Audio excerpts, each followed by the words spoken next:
வயநாடு நிலச்சரிவால் ஆயிரக்கணக்கான மக்கள் பாதிக்கப்பட்டுள்ள நிலையில் தன்னார்வலர்களின் தன்னிகரில்லா உதவிகளுக்கு பாராட்டுகள் குவிந்து வருகின்றன. தந்தி டிவி நேயர்களுக்காக சில தன்னார்வலர்கள் தங்கள் அனுபவங்களை பகிர்ந்து கொண்டனர். இது பற்றிய செய்தி தொகுப்பை பார்க்கலாம். உடனே கொடுப்பவன் இருமடங்கு கொடுப்பவனாகிறான் என்றொரு பொன்மொழி உண்டு. அப்படி கேரள மாநிலம் வயநாடு நிலச்சரிவால் தலைகீழாகி போன செய்தி கேட்டு ஓடோடி வந்து உதவி செய்யும் தன்னார்வலர்களை எவ்வளவு பாராட்டினாலும் போதாது. பேரிடர் காலங்களில் சிக்கித் தவிக்கும் போது முதலில் நாம் தேடுவது தகவலை தெரிவிக்க செல்போனைத்தான். அதன்படி நிலச்சரிவால் உயிரை தவிர அனைத்தையும் இழந்த பாதிக்கப்பட்ட மக்களுக்கு இலவசமாக செல்போன் மற்றும் சிம் தந்து உதவிக்கரம் நீட்டியுள்ளார் சஜீஷ். நாங்க மலப்புரம், நானும் என் ஃப்ரெண்ட்ஸும் சேர்ந்து பணம் புரட்டினோம். கிடைச்ச பணத்தை வச்சு இங்க பாதிக்கப்பட்ட மக்களுக்கு இலவசமா செல்போனும் சிம் கார்டும் கொடுக்கிறோம். இதுவரைக்கும் 1500க்கும் மேற்பட்ட செல்போன்களை இலவசமா கொடுத்திருக்கோம்.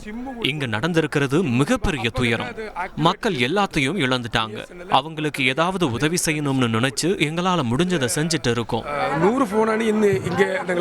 சஜீஷை போலத்தான் கண்ணன் நாயரும் நிலச்சரிவு வெள்ளத்தில் சேதமடைந்த செல்போன்களை இலவசமாக சரி செய்து கொடுக்கிறார்.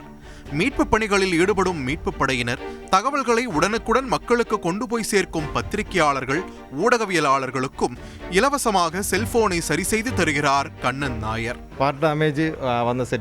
நாங்க கொல்லத்திலிருந்து வந்திருக்கோம். வாட்டர் டேமேஜ், டிஸ்பிளே டேமேஜ், டெட்டான போன்களை எல்லாம் இலவசமா சரி செஞ்சு கொடுக்கிறோம். டிஸ்பிளே எல்லாம் போச்சுன்னா இலவசமாவே டிஸ்பிளே மாத்தி கொடுப்போம்.